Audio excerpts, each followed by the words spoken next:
How to activate standard chatter debit card step by step. So hey everyone, welcome back to the channel. So in this video I'm going to show you how you can activate your standard chatter debit card.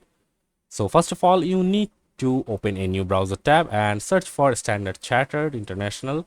So after searching for that, you have to click on the official website by clicking the correct web link, and after that you have to come to their website and just log into your online banking. And after logging to their online banking, you can find a option called card activation. You need to activate your ATM, debit or credit card before usage. Please enter your details below to activate your card instantly, that says. And there is a note that please note that principal cardholders are required to activate their supplementary cards if any.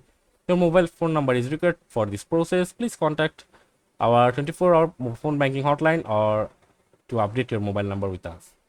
So after coming to card activation section, you have to just simply give your 16-digit card number here, and after that you have to give the card number from the card, and after that you have to click on submit. After clicking on submit, they will send a confirmation message or OTP to your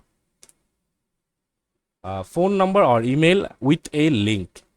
And after you receive the link, you have to click on the link, and that will automatically activate your card, and they will ask for you to try the card on any ATM within 24 hours after that activation. So that's it for this video, guys. See you on the next one.